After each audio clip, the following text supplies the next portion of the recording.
welcome back to Good Morning Kenya from The Situation on the Road. We will be letting you know if the situation changes, so keep it here to catch up with that and much more at the top of the hour with the Traffic Marshal A1, Doreen Arange. But for now, we want to get started with the first discussion. And as I told you, today on Women at the Forefront, we have one lady who has managed to, walk her talk and, for a position that she held for a while, which is a former position now. People still find it hard to believe that she actually made it there. And, so many ask why, how, why? And that is a discussion that we want to have to just try and understand how her journey has been and what has kept her going, what has motivated her all along the journey over the years to just keep the fire burning. And remember, this is Women at the Forefront, and this is none other than Mary Muthoni, who is the chairperson at the Women in Business Kenya. She's also the vice chair at Kirinyaga Investment Development Authority. Karibu sana. Asante sana. We're glad you're with us this morning.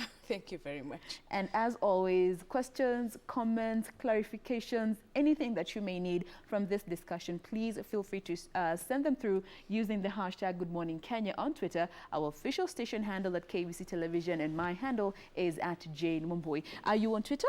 Yes, I'm. Why don't you give us your social handle? My Twitter handle is at Muthoni Kenya. Yes. And my Facebook is Mary Muthoni Jason. There you have it. So if you feel you want to address her personally, there is a handle. But if you feel you want to be part of this discussion, use those communication platforms as well as our SMS number up on your screen, 20154. Start your messages with the initials GMK. Now, Mary Muthoni is a woman who has won so many titles. But let's just start, before we even get to know you a bit better, let's start with this position that you held at the Kenya National Chamber, Commerce Chambers and Industry. You were the first lady to be elected since 1965. Oh, yeah. And people hear that in like... How did it happen? Yeah, people still find it so hard to believe. How was it for you even just holding that position and even getting to that point? To say the least, as women and at the business front, we are trying to push to levels of policy, social, business, financial. We're trying to push at all fronts. Yeah. And it is at this point when I started my business and I realized, things are not so rosy for a woman. Yeah. It's not just like you'll wake up one morning and people accept that you're a successful businesswoman. Mm-hmm. They'll take you through rolls and a roller coaster, a roller coaster, and they'll want you to actually prove it. And at this point, National Chamber is a networking institution for policy and advocacy. And I was having the Women Caucus, and I was feeling, no, if you're not in that board, if you don't sit at the table, then things don't move. Mm-hmm. When you are an instructions person, things don't move. Yeah. You must sit at the table as equals for things to move so that you can be able to place everything on the table. Yeah. And that is the moment that I went back to Central Kenya and I told the business community, you know what, it's never that bad if a woman is sitting representing you. And they elected me. That's the counties of Kirinyaga, Murang'a, Nyeri, Nyandarua, and which is the other one? Kirinyaga, Murang'a, Nyeri, Kiambu. Mm-hmm. The 5 counties, the former provincial boundaries. Central. Yes, the central. So really, it was not that easy, and to convince them that since 1965, when the institution was instituted, that a woman could actually come to the fore and represent them. Unfortunately, this year, when they did their elections, no woman was elected again. So we went a drop again. And when you were in that position, was there any other lady with you on the board? What usually happened, because there are 9 directors, they co-opt others. So about 3 others were co-opted out of the 17 that were board members. Yes. 9 elected and the rest were co-opted. Okay. So really you'll have a few ladies who you can talk with and see how can you push on policies. I'm really happy because there's going to be a lot of engagement on gender issues right now, which was out of what we were there in the boat. So they are not going to be sidelined anymore. I hope, yes. I hope the new president is really going to focus on that, because it's really something, and it's not something you can just wake up and say, these are not business people. Yeah. In Kenya today, it's made up of 16.5 million, if that number has not increased really. So 16.5 million Kenyans who are SMEs, and in which most of them are women and youth. You can't ignore that. You can't ignore the numbers. So the numbers don't lie. Yeah, basically what you mean is most business people are women and youth and persons with disability, if I can just lump it as special groups. Yes. So really, it's a cadre that cannot be ignored. And my role at the National Chamber, I still appreciate for that really, the 3 years that I served the chamber. All right. And now I still continue to serve the women and to ensure that I propel them to another level, because it's about impact, it's about sustainability. And building it's the about rest visibility. up. Yeah. We don't want timidity. We don't want people who are selling handbags inside their lockers. We want them to come to the national television and tell people, hey guys, look, I have made this out of hide, you know, cow hide or goat hide or whatever, Yes. you know, and I'm taking care of the environment, and I'm taking care of the SDGs. We want people who are confident of what they are doing, whether in small or big margins. Yes. Yes. Now, you did not just wake up and, you had this drive within you. You did not just wake up one day and you're like, you know what, I'm changing, I'm going out there, I'm going to change the world, I'm going to do this, I'm going to do that. It all started from back then when you were growing, because I believe these are values that, you are instilled while you were growing up. Yes. So let us go back and just try to understand how you were, as a little girl growing up. Are you from a strict family setup? Or you are the spoiled child in the family? What's the situation like?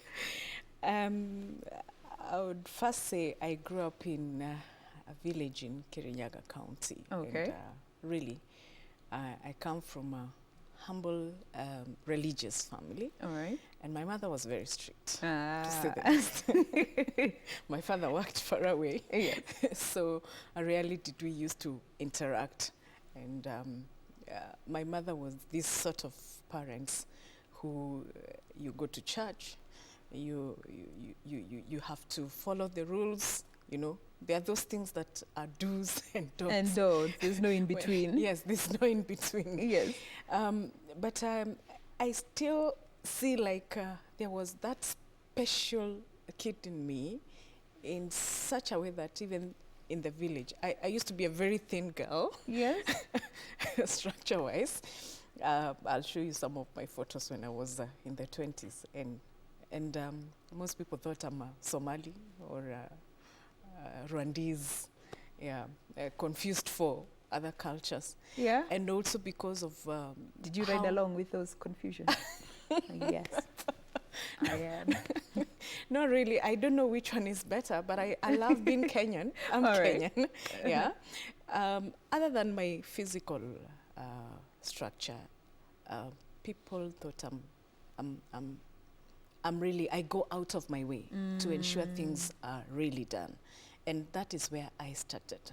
Because even when I was in college, I think my one business I started was plaiting hair. Ooh. I can do that here. Yeah? Because I used to find the pocket money I'm given is not Aitoshi. really. Aitoshi. It was too little. Yeah. So I would go out of my way, Yeah. plait hair at 100 shillings. Per head? And yes. And at the end of the week, I have 500. So when people are eating chips, and I'm also in the queue, you know? So there are those things that you did when you're young. Then when I got employed, my first really business that I tried starting was a talk show. A talk show? Yes. Okay. I used to work in Embu, and I remember I would travel every Friday to come to Ngara to have a talk show. It was called The Love Nurse. And it's something that had just come into me, and I was feeling, I think I need to talk to women. I need to talk to young couples. I need to talk to people, Yes. So I would charge people at the entrance 200 shillings. Okay. And they would come to listen to me. That was in Ngara, some hotel around Apotungara. And unfortunately, because of the distance, and you see also, I didn't have a mentor. Then, that was in 2004, there were no talk shows. Yeah, it was a very new idea. It was a very new idea. Actually, it was just an idea that I had crafted, you know. So there was nobody to mentor me. There was nobody to talk to. I didn't have that big money. I didn't even know how to go about it. And what had you studied in campus? Education. Far from the media industry. Far from the media industry. Okay. But all along I had felt PR is my thing, and, you know. So it died. The business just died before it could even start. Take off. Because I didn't have all those things. I didn't have the finances. I didn't have the mentors. I didn't have the guidance that you needed. The guidance that I really needed, that, you know, this is a business. It was not even registered. It was informal, you know. And those are some of the issues that most young women and youths grapple with. Yeah. You know, you don't know where to start. You don't have a direction. Later on, of course, I was still employed, but I was still having this inch of, I need to get moving. I need something to do. It's not after then that I felt I need to start a school, because I had the land then. And I was married then, and I convinced my husband that, you know what, we can change lives. We can make a difference greater than what I'm even doing if I am in control of a group. And this was after you had, you know, done teaching for about? For about 10 years. For about 10 years. Yes. You decided to step out? Yes. And start your own school. Out. Yes, and that is where the drama started. Because really, how do you just leave your job and go to the streets? You have no coin of your own. Yeah. And for sure, after 1 month, I almost thought I did the very worst mistake. You were sort of regretting, you know, resigning. It's not very easy when you're used to having money at the end of the month. Then here comes, and all of a sudden, you at the end of the month, you have nothing. Nothing is coming in. Yes, you have to go back to the coffin and ask, okay, I used to have like 20,000 at the end of the month, you know, as pocket change. Now I don't have anything. Yeah. And so here you are wanting to start a business. Yes. And now I'm starting a business. There's registration, you know, there's construction. There's everything that is required. It requires money. Yeah. So where do you go to at that particular point? I know so many business people are at that stage. You've quit your job. Yes. You've started your business. It's not moving. And let me warn them. School business, I don't even call it a business. It's a long-term investment. Yes. Mine was an investment. Wasn't really a business where you'll get liquid cash. And it's going to involve other people's children. And it's involving other people's children. It is involving almost the whole nation. So really, it's not an easy job. Yeah? It's not an easy thing. So don't wake up one day and say, I'm going to start a nursery school. Just start when you know you're going to stay for a longer time before you get the returns. And how long did it take you to just, you know, move from an idea to a school?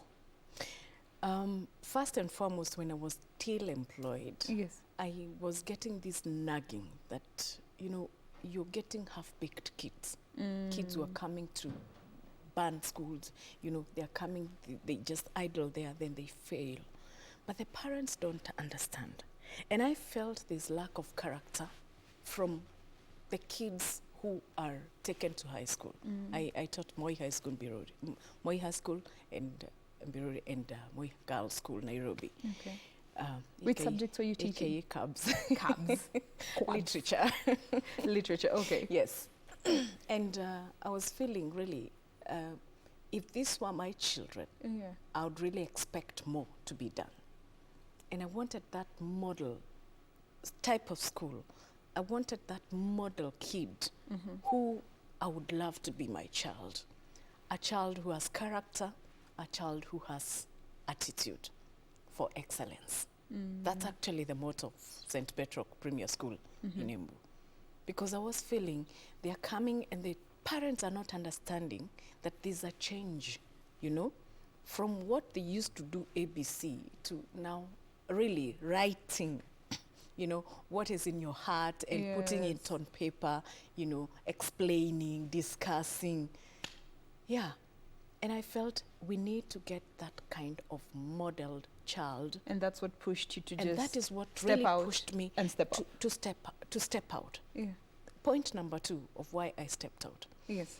I really felt, you've seen how the profession, you know, you take quite a long time before even somebody notices what you can do. You know, it really takes some steps. I'm not saying it's bad, but really, I think my ambitions and my push to change things really was making me feel I have done enough. And I need to move to the next level, to the next challenge. So I was moving to another challenge. And as a woman, I was feeling I can do it.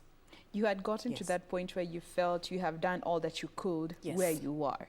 I mean, I had taught young boys and girls, but that is and they had come back to teach with me, you know. That is a face that, you know, just fast forwarding to this day and time, that is a face that most people fail to recognize. You can be doing one job for almost 15 years and you are still there. Yes. And you are not, you're comfortable, you don't want to push yourself to go to the next level. From just that, you know, maybe what would you tell our young people when it comes to realizing that it's time and listening to your guts? I'll tell you something, Wambui. The day you'll wake up in the morning, 1-2 days, and you feel you don't want to come and sit here, please look for another passion. Yeah. Look for something else that you enjoy doing. You don't have to push yourself into something that you may not be productive at the end of the day. But another thing is the fear of the unknown, because, you know, in most times you might get there and you don't have a plan moving forward. You see, sometimes you can plan forever. Yes. And you don't materialize that plan. I deal with women almost on a daily basis, and I tell them this. What is that one thing that you're so passionate about that you feel if I don't check on my phone about this thing, be it manufacturing, be it packaging, be it, you know, the list is endless. Yeah? What is that one thing? If you start on that, you won't go wrong. Because it is passion that will pull you, and passion pulls money to you. It is not the other way around. Money won't pull passion. No. But passion will pull the money to you. It starts with what you love, and the money will come in. That timidity will go. Yeah. Number 2, there are various things that us as women and youths fail to realize. That making your businesses formal is the first step of your success. Registering that business. Registering that business. I mean, who wants to operate without an identity? Everybody wants to have an identity. If you want to come and you want to procure something in St. Petrock Premier School, how do I know who you are? Are you going to tell me, Wambo, you want to bring some tablets for the kids? I'll not listen to you, because who is Wambui? You know? So describe to me, who is Wambui? If your name is registered, even if it's a business name, I mean, it's 885 on eCitizen. Why would you not register that? And that is the first step. And that is the first step to realizing that you want to do what you want, what is your passion. So in as much as you may not have like a fully thought out plan, you don't have the business plan in mind, you can just start by registering your business. Of course, that is a step in the right direction. It's part of the planning, because you'll have to come up with a name. Yes. Yeah, a name that rhymes with what probably you're doing. Yeah, if you want to do construction, yes, you can't call it photography. You see, so it's part of the planning. Okay. Yeah. And again, we keep talking about financing. That's the biggest challenge. I feel it may not be the biggest challenge. After all, financing cuts across the board. Even if you go to the US today, Wamboi, yeah, the women there are still crying. They want money. If you go to the biggest businesswoman in Kenya today, say Madam Keroche, yeah, just an example, she'll still tell you that I need more money. Pesa itoshangi. Yeah, to invest. Yeah. Yeah. So what is this money thing? What is this financing thing? Let's start with the ideas. Turn your idea into action. Because even the Bible says, it may not be the Bible quote, but I'll tell you, faith without action is superstition. It's dead. It is superstition. You'll keep thinking about stereotyping and so many other things, and you'll never get to where you are. So start today. Start now. That idea. Talk to somebody. Yeah. Partnerships. Because that's how I moved. I had to get people who can partner with me. You see, I have come across youths and women who are clinging to an idea which is so brilliant, but they don't want to let it go. Give me a percentage of that idea, and I'll help you. Maybe I'll help you with financing, or I'll help you with something else. Yeah. So you have the idea. You're the originator of the idea. Stay with the 70%. Give out the 30%. Yeah. And that is why we have moguls like Chandaria. Yeah. Of course, they listen to your idea, you know. Tony Elumelu from Nigeria. I mean, once they listen to your idea, they can fund it, you see. It's partnering with different entities to ensure that your idea is moving. Now, when you were even just starting up your school, before you decided to venture into other different areas, did you have a mentor who was helping you just navigate these waters? Somebody who you could go to, like, mimi biashara nataka kufunga nirudi nitafute job, and they would help ground you and remind you why you started this business. Did you have that person that was guiding you? Wow. I wouldn't really talk of a specific person because mentorship, mentorship is a process. Yeah. It's not the way you'll come to me and tell me, I want you to be my mentor. We may not click. So I learned a lot from what has been there. And I pushed myself into networking to listen to what other people are doing. Okay. I would wake up every morning and I would look for where there's a networking opportunity just to go and talk to people. I started with one kid, by the way, for a whole term. And I would go to forums and tell them, by the way, I would market it like I'm the marketing manager. And I would tell people, you know, have you heard of this school? It's the best in the region. I mean, it's the only school which has a swimming pool in the whole of that region. You were your own hype man. I was my own hype man. Yes. You see? And then out of that conversation, people would get interested to listen. And word would go around. And word would go around. And then they would ask, so what have you done? I got a lot of information on what I should do to propel to the next level. Yeah. And I would pick what is good and discard what is bad, you see. So really, I wouldn't talk of one specific person. It was about picking from different people. It was about picking from different people and really documenting and actual implementing what is good and living what is not good, what didn't work for me. So in as much as, you know, because these days we are living in a time where some youth, yes, you say, this is my mentor, this is who I worship, this is the person I want to be, but you just copy them downright to even all the negativity that they're doing. So it's about making wise decisions. I don't go that route. Yeah. This has become my Bible these days. Money, markets, and mentorship. You need to talk about money. You need to talk about markets, talk about mentorship. But when it comes to mentorship, I'm very, very critical. And specific. And very specific. Yes. Because really, when we do public maybe even politicians, even those who are really insulting. I mean, are you still calling them mentors? What are we teaching the young ones? So for me, I move from time to time. And business has periods. There's a season that there's this one person who is giving us the right thing at that particular time. Yeah. But that doesn't mean that person will be forever. Yeah.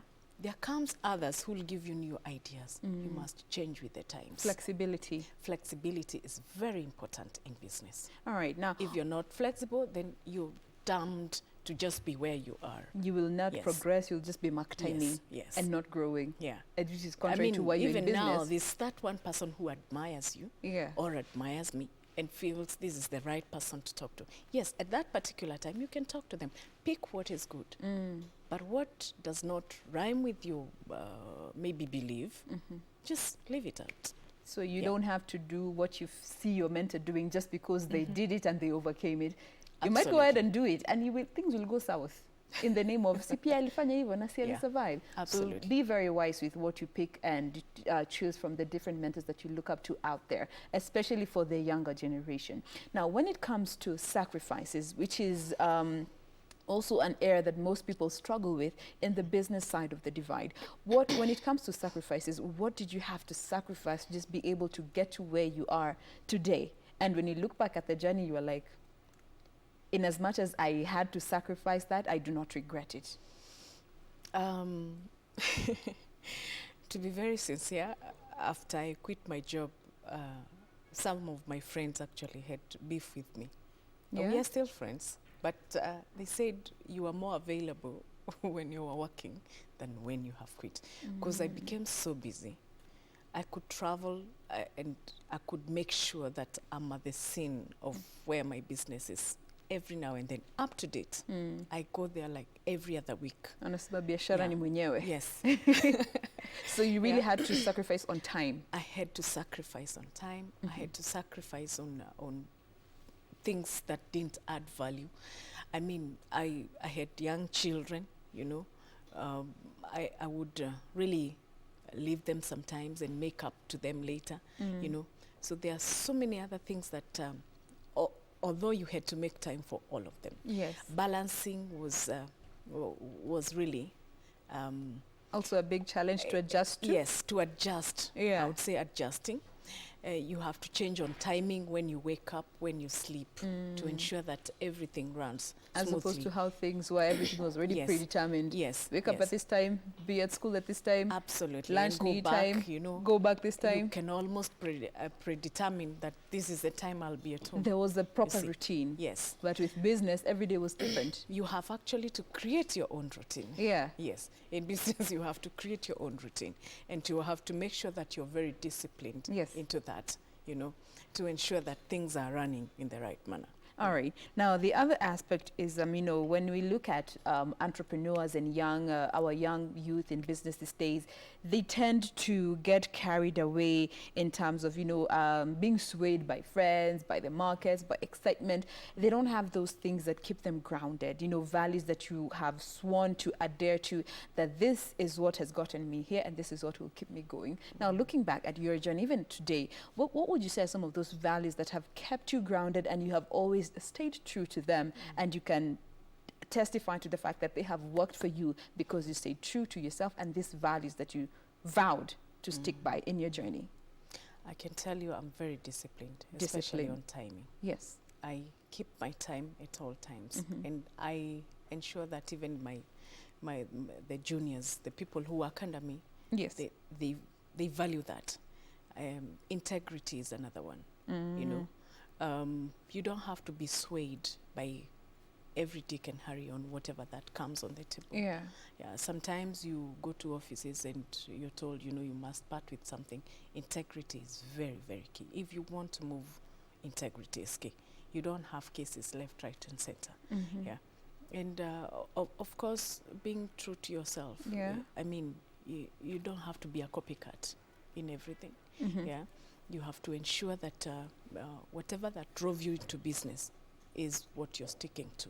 Be passionate about it. Be very passionate. And All right. Yes. Now, when it comes to managing cash flow, because, you know, making money, is once you have found your footing, you've started business, making money stops to be the problem. Yes. Now, managing that money becomes a problem, and it still remains to be a problem for so many young businesses these days.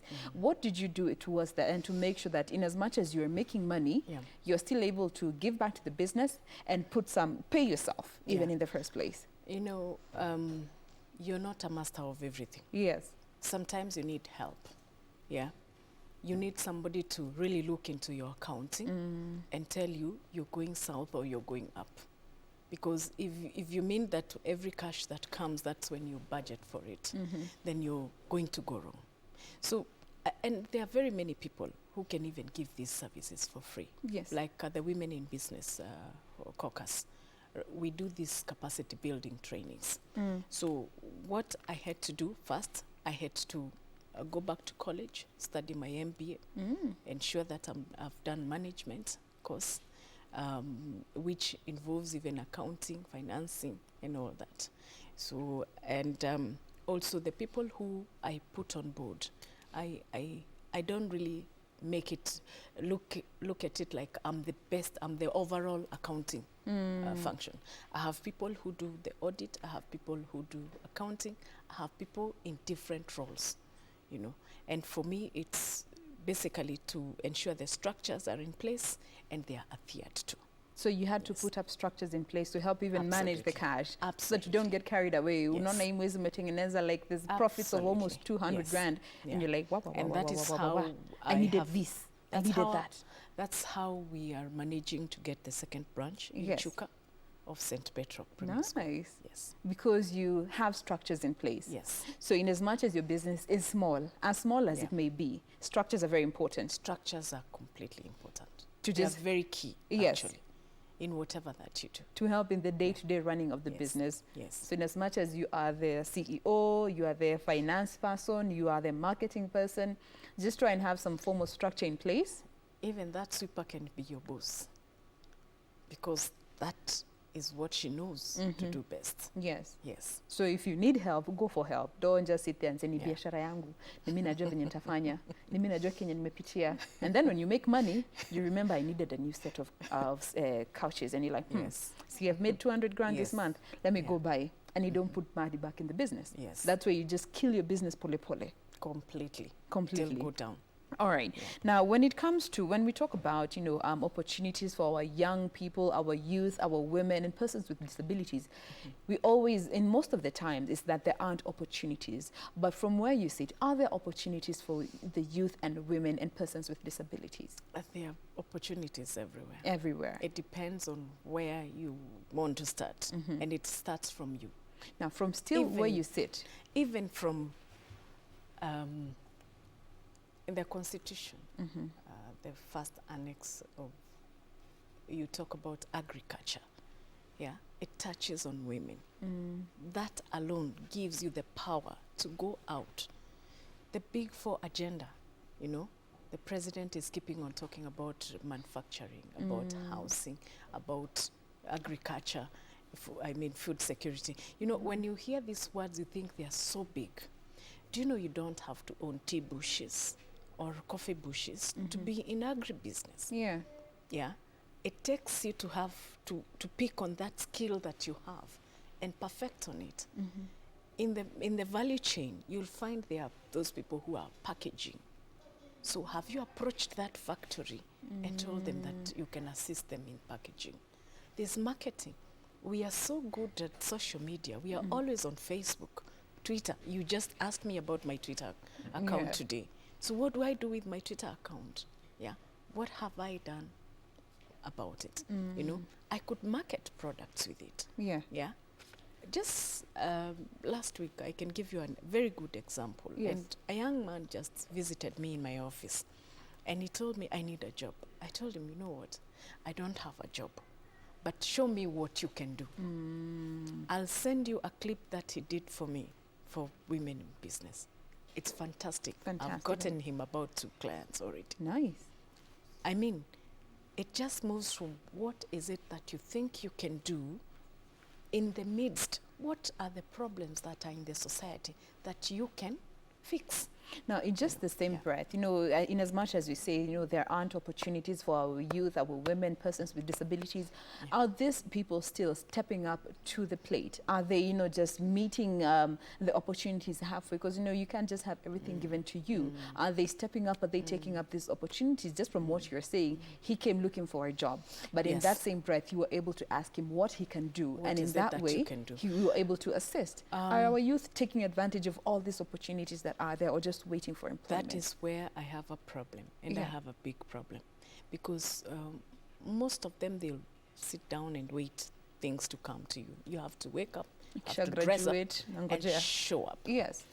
If you don't do those three things, then nothing is going to find you in the house. I come across very many people who keep saying, okay, we have the 30% procurement policy, but it doesn't work. But when I listen at the uptake, it's at 9% Under now. 10%, yeah.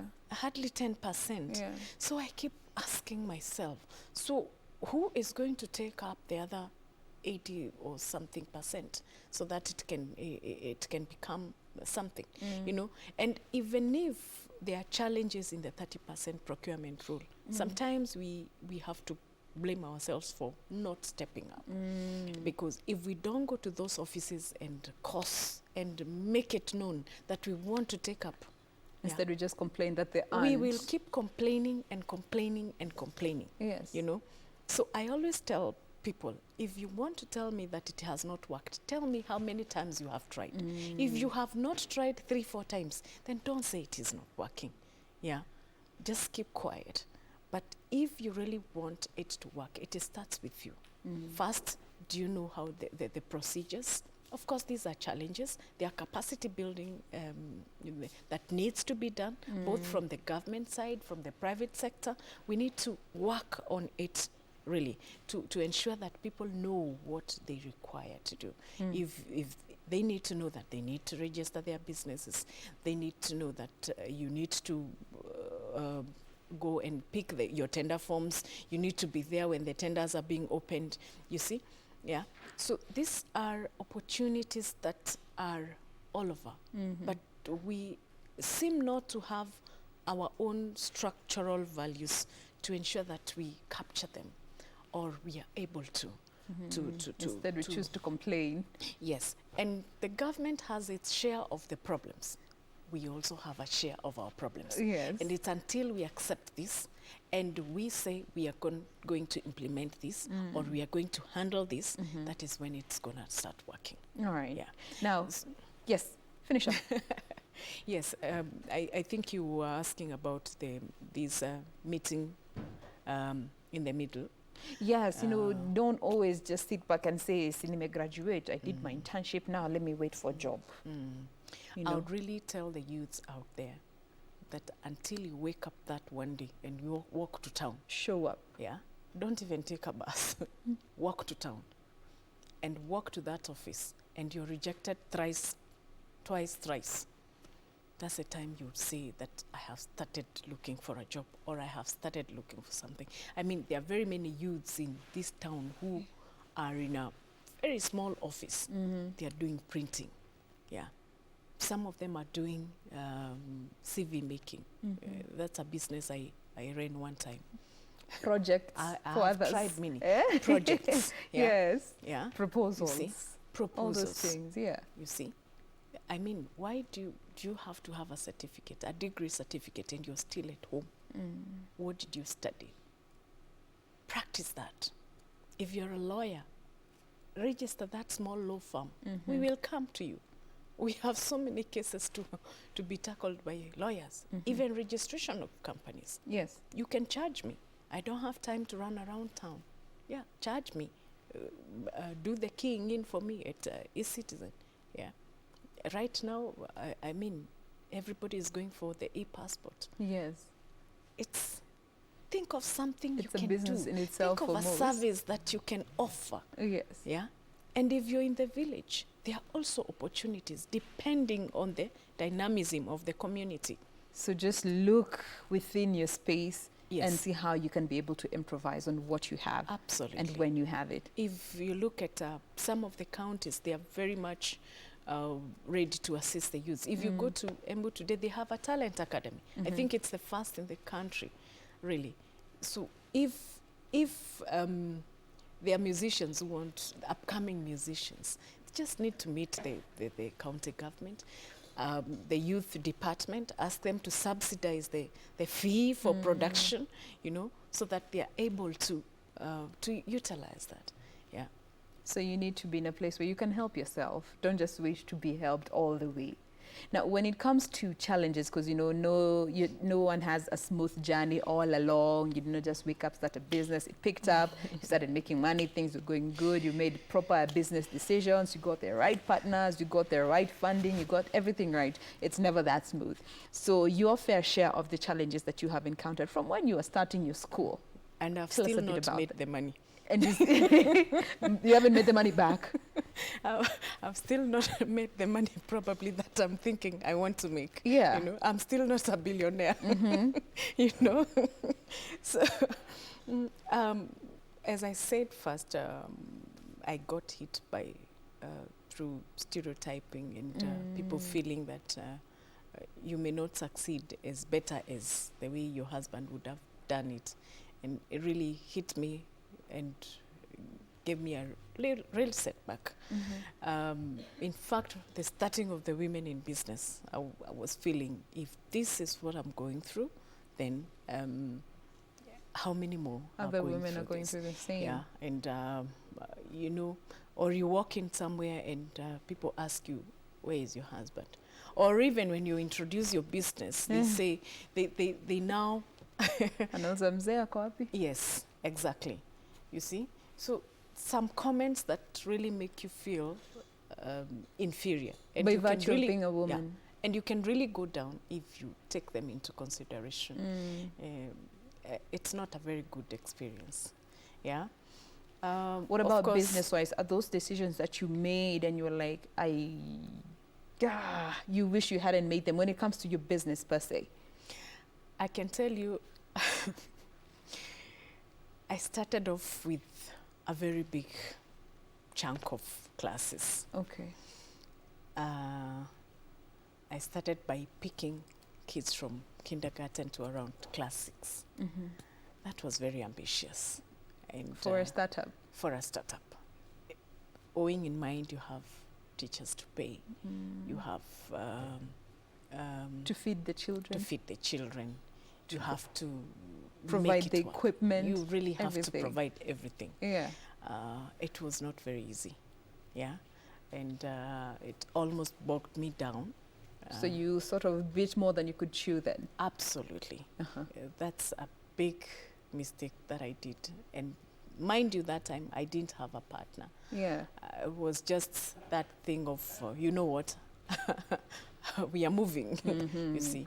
Don't just So, aim for the yes. moon, aim for the stars. So, in essence, there are some of those things that people feel. You Yes. start a business and you want to have 2 floors at the same time. Ooh. I mean, just start small, Yeah. grow it step by step.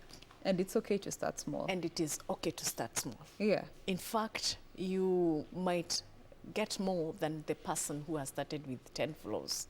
Yeah, and that's a mistake that most of us do. We want to be that To launch big today person. and Yes, make that it. big person tomorrow, simply because others are there. All right. I think it's very important to take step by step. Don't just wake up and leap. Yes. In as much as sometimes it Don't. has worked for some, Well, but it has it's worked for okay some, to but take a step at a time. you can never be me, Yeah, that's the thing. and I can never be you. Yes. So you must know your place. All right. Yes. Now, as we talk about the youth, you know, because in most of the cases we hear about the youth, the first thing that comes to mind is unemployment. Now, when it comes to our youth, what more do you feel we need to do to just nurture them in a way that will change their mindset to become more independent, as opposed to waiting on employment? And, you know, in as much as employment might be there, entrepreneurship is also a way to go.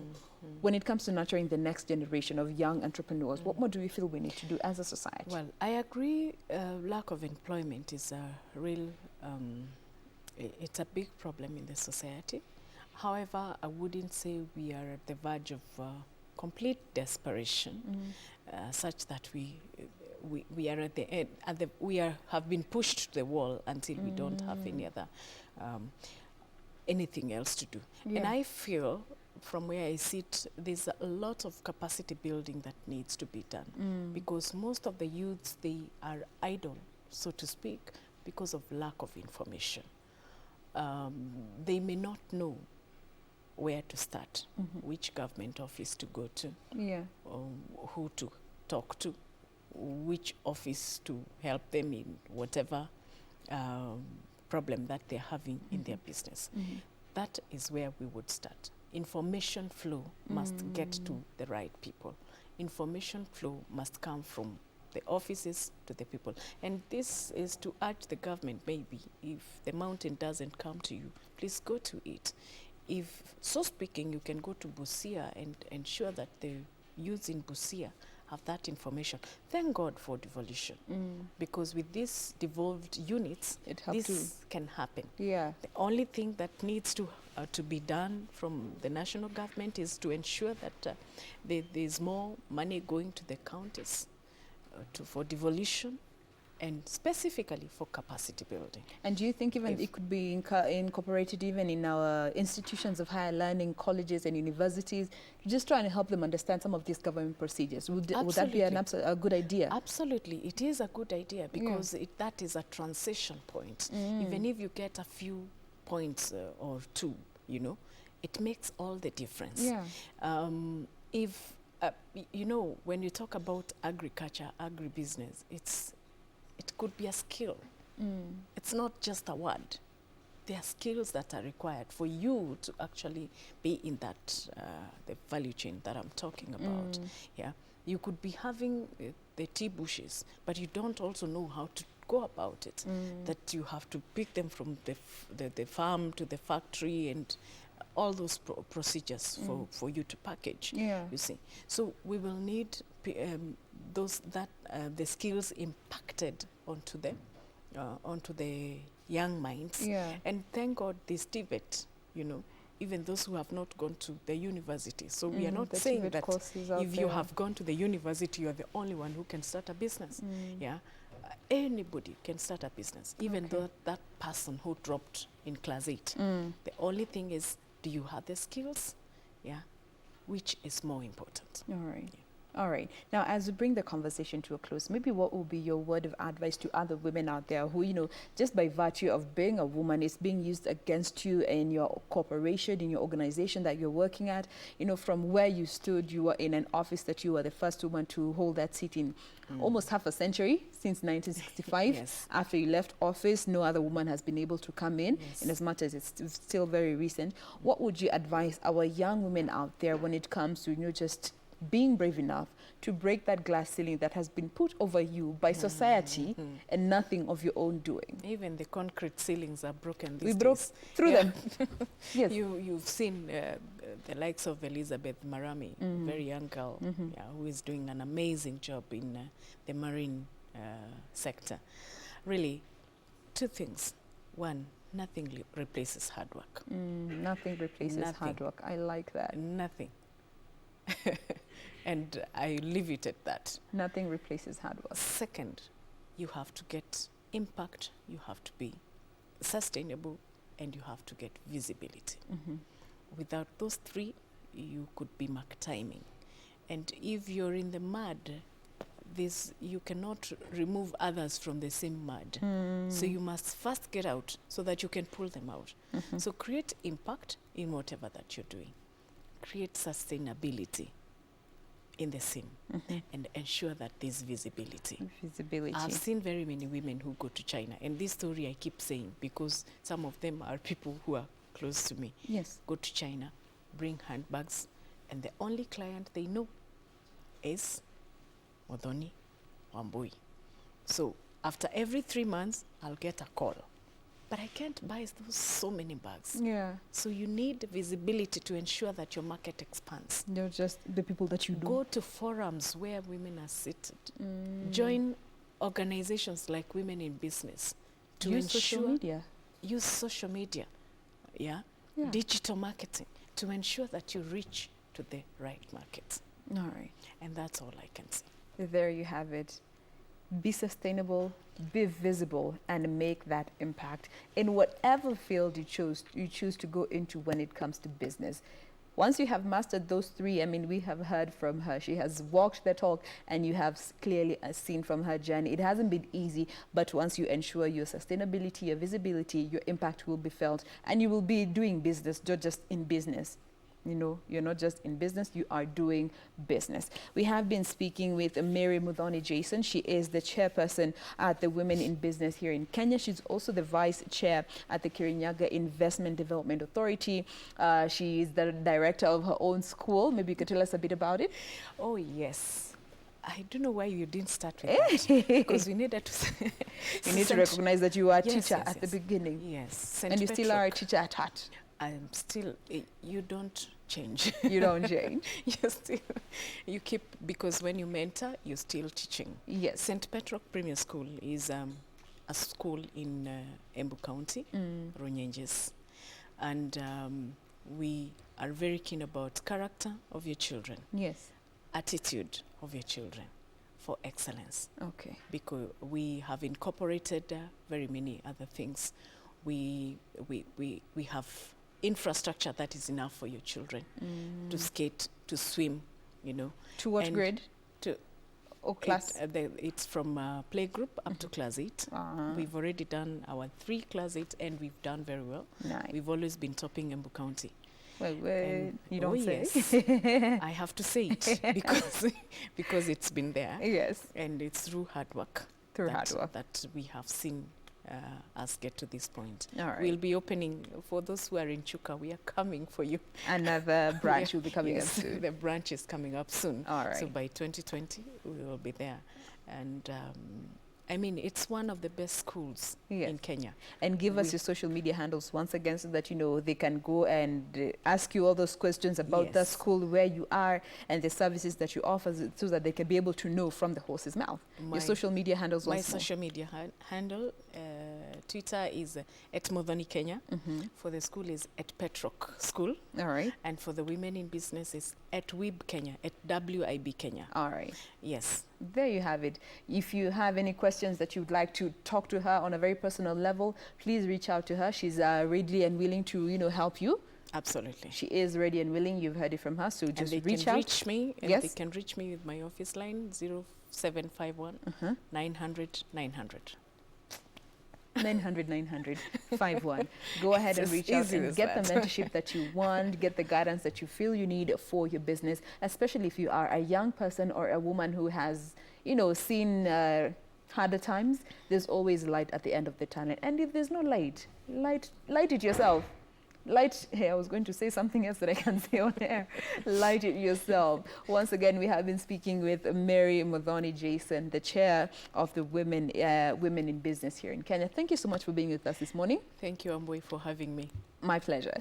We do hope that you have learned a thing or two from this discussion. Be sustainable, be visible, and you will make the impact. Yes. That puts a cap on this discussion on matters concerning women at the forefront, all about encouraging you to just know that there is always an opportunity for you. There is room for everyone. So you don't have to dim somebody else's shine to make yours shine brighter. That will not work. There is space for everyone. Let us help everyone. If you're able to help another person climb up with you. With that, we want to take a quick commercial break. But remember, you can always talk to us using the SMS line 20154 is the number. Do leave a name and location and start your messages with the initials GMK. You can also go on to Twitter. Our hashtag ever remains hashtag Good Morning Kenya. My handle is the Jane Mamboy, and the official station handle is at KBC Television. We'll be right back with the traffic update before we move on to the next discussion for the day. So don't go anywhere. This is Good Morning Kenya.